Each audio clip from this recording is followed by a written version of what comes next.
इस वक्त हमारे साथ बक्सर लोकसभा सीट से नवनिर्वाचित सांसद जीते हुए सुधाकर सिंह हैं बातचीत करने के लिए। सुधाकर जी, सबसे पहले तो बहुत बधाई, बक्सर सीट से आपने चुनाव को जीता। आप सभी को बहुत धन्यवाद। क्या कहेंगे आज इस तरीके से किसानों को लेकर आपने आवाज उठाई है, फिर से पानी की समस्या और किसानों को लेकर क्या कहेंगे? अभी ज्वलंत मुद्दा है किसानों को खेत में पानी पहुंचाने का और बिजली की जो किल्लत को दूर करने का, ये ज्वलंत है, तुरंत एकदम ज़रूरत है। क्योंकि हमारी खेती 15 मई से शुरू हो जाता है उत्तर बिहार में और 25 मई से दक्षिण बिहार में।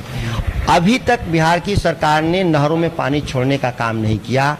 मुश्किल से 10% भी नहरों में पानी नहीं आया, जबकि पूरा हमारा बिजड़ा डालने का समय बीत चुका है या थोड़ा सा समय बचा है। अगर आज से भी प्रयास करेगी बिहार की सरकार तो एक हफ्ता में व्यवस्थित होगा। तब तक हमारी 25% खेती बर्बाद हो चुकी है। दूसरी बात है कि बहुत जगह बिजली से खेती होता है, लेकिन एक पत्र जारी कर करके इन्होंने आदेश कर दिया है नीचे के अधिकारियों को कि 8 घंटे ही बिजली देना है। अब 8 घंटे बिजली से कैसे खेती होगी? जब देश में उद्योग 24 घंटा चलते हैं तो भी घाटे में हो जाते हैं। शहरों में 24 घंटे बिजली दी जाती है, उसमें थोड़ी कटौती होती है तो परेशानी होती है। तो किसान को 24 घंटा में 8 घंटा बिजली से कैसे काम चलेगा? हम एक राष्ट्र सेवा में लगे हुए हैं, अन्न के उत्पादन के लिए। हम एक फूड सिक्योरिटी काम में लगे हुए हैं। जैसे नेशनल सिक्योरिटी में लगे फौज होती है, वैसे ही किसान लगे होते हैं फूड सिक्योरिटी में। भोजन के सुरक्षित भोजन का कोई विकल्प नहीं है।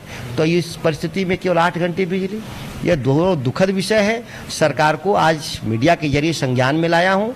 24 तारीख को सदन के जरिए भी संज्ञान में लाऊंगा।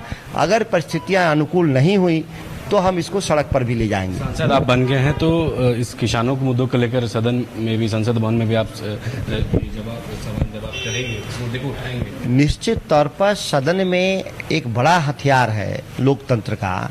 जन मुद्दों पे सरकार को हम लोग घुटने पर भी ला देते हैं कभी कभी। जब वो गैर कानूनी कार्य में लगे हुए लोग जो अधिकारी होते हैं, हम उस सवालों के जरिए, अभी जो सरकारें लगी हैं, बिहार की सरकार जो, पानी का क्यों नहीं प्रबंधन होगा? इसमें लोक निधि लगा हुआ है, रिजर्वायर बनाने में, नहर बनाने में, हमारे बिजली की ग्रिड लगाने में लोक निधि लगा है। और लोक निधि का दुरुपयोग हो तो वहाँ सवाल हमारे जैसा आदमी जरूर करेगा। बीजेपी के नेताओं के द्वारा ये सवाल उठाया गया कि जो बक्सर से, जहां से आप चुनाव जीते, वहां इंडिपेंडेंट जो भी निर्दलीय कैंडिडेट थे या फिर जो भी आपके कंपटीटर थे वो एक बोरो प्लेयर थे, इसलिए वहां से आप जीत लिए, नहीं तो जीत हासिल नहीं होती। तो किसी को हम मना किए थे वहां लड़ने के लिए, भारतीय जनता पार्टी हो या किसी को। हम लोग तो जनवरी से वहां तैयारी कर रहे थे लड़ने के लिए। तो भारतीय जनता पार्टी या कोई दल हो आके लड़ना चाहिए था वहां पर। अब हारने के बाद अब वो फाउल गेम खेल रहे हैं। फुटबॉल में आदमी हार जाता है तो, कभी क्रिकेट में हार जाता है तो स्टंप लेके कोई भाग जाता है, फुटबॉल में कोई हार जाता है तो गेंद को लेके भाग जाता है। तो उसी तरह से भारतीय जनता पार्टी बात कर रही है। आपको किसने रोका था कैंडिडेट लड़ाने के लिए? वहाँ तो लोग कह ही रहे थे कि स्थानीय कैंडिडेट दीजिए, और स्थानीय भी आता तो क्या हो जाता। जब मोदी जी 4,80,000 से 1.5 लाख पर आ गए, उनके 3,30,000 वोट घट गए, तो यहाँ तो ऐसे ही 1 लाख से जीते थे, ऐसे ही हारते हैं लोग। आपने बक्सर में कल कहा कि 10 से 12 महीने में सरकार जो है वो गिर जाएगी। सम्राट चौधरी एक तरफ इसको लेकर कह रहे हैं कि जो इंडिया कांग्रेस की बीच सरकार बनी है वो सहानुभूति में बनी है। दादाजी मर गए तो बेटा जी, माँ जी मर गए तो उनके पोता जी, सहानुभूति पर सरकार आगे नहीं बनेगी, सम्राट चौधरी ने कहा। देश की जनता के सिंपैथी से ही किसी की भी सरकार बनती है, वो भाजपा की बने चाहे कांग्रेस की बने या थर्ड फ्रंट की बने। जनता की सिंपैथी के बिना सरकारें नहीं बनती।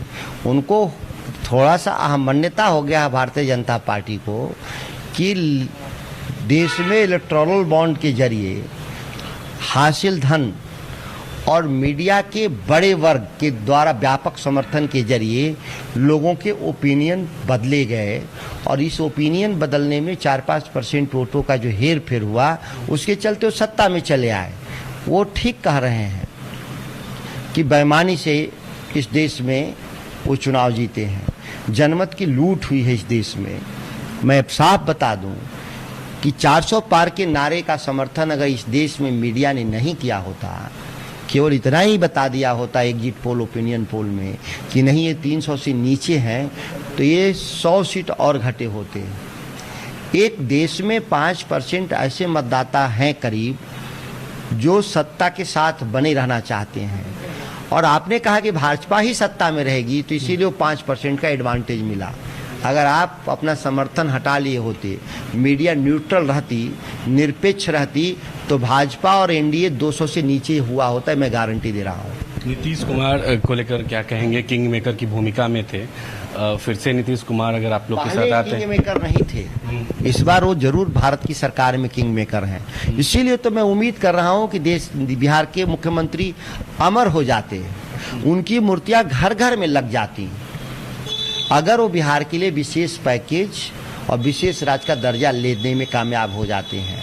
लेकिन नीतीश कुमार का जो स्वभाव रहा है कि वो हर समय वो सत्ता के मोल भाव में ही व्यस्त रहे। प्रधानमंत्री का पैर छुआ और कह रहे हैं कि अब आपके साथ हमेशा रहेंगे, और जो लोग इधर उधर करके जीते हैं कुछ सीट, उन लोग को समाप्त करेंगे इस 5 सालों में। वो तो इस तरह के बयान कितनी बार दिए होंगे, नीतीश जी भूल गए होंगे। मुझे भी याद नहीं कि इस तरह का बयान कितनी बार दिए हैं कि हम कहीं नहीं जाएंगे, हम यहीं रहेंगे, हम मिट्टी में मिल जाएंगे, लेकिन हम आरएसएस और भाजपा में नहीं जाएंगे। इस तरह का वो कितनी बार कहे होंगे, मैं भी गिनती नहीं जानता। नीतीश जी तो भूल ही जाते हैं कि मैंने कब क्या कहा। आप तो देखते होंगे ना मंच पर, वो तो 4000 लोकसभा जिता रहे थे इस देश में, लड़ाई 543 पर हो रहा था, वो 4000 एमपी जिता रहे थे। तो इस तरह के उनके बयान आते रहते हैं, और उस बयान पे लोग हंसते हैं। लोगों के इंटरटेनमेंट के लिए ऐसे बयान काम आते हैं। एक आखिरी सवाल है सुधाकर जी, राहुल गांधी ने कहा कि अगर प्रियंका गांधी वाराणसी से चुनाव लड़ती तो नरेंद्र मोदी हार जाते, क्या कहेंगे? राहुल गांधी जी ने सही कहा। कोई भी मजबूत और गंभीर आदमी चुनाव लड़ा होता बक्सर से, तो आप यह वाराणसी से, तो आप मान कर चलें कि वो चुनाव मोदी जी के लिए मुश्किल हो गया होता। और इस बार भी 1.5 लाख से जीते हैं, कोई आसान जीत नहीं रहा, 2 राउंड तो पीछे थे वो। बहुत शुक्रिया। तो हमारे साथ आरजेडी के सांसद सुधाकर सिंह बात कर रहे थे, जिन तमाम मुद्दों को लेकर अपनी बात रखी। किसानों को लेकर उन्होंने कहा है कि सदन में भी अब आवाज रखेंगे, और कहीं न कहीं भारतीय जनता पार्टी पर भी उन्होंने काफी हमला किया है। अपने सहयोगी शशि के साथ मैं अविनाश, न्यूज़ 22 स्कोप पटना। घर के लिए ग्रोसरीज की जरूरत हो या चाहिए फल और सब्जी, डेयरी या बेकरी प्रोडक्ट्स चाहिए या beverages, snacks and branded foods चाहिए हो या ब्यूटी प्रोडक्ट्स, अब इनके लिए अलग अलग दुकानों की तलाश हुई खत्म, क्योंकि रांची में खुल गया है केस्टो मार्ट, जो रखे आपका और आपके बजट का ख्याल। हर सामान पर 5% की छूट, होम डिलीवरी की सुविधा भी। आज ही पधारें। Kesto mart, one stop solution for every customer's requirements. Call 9153989339.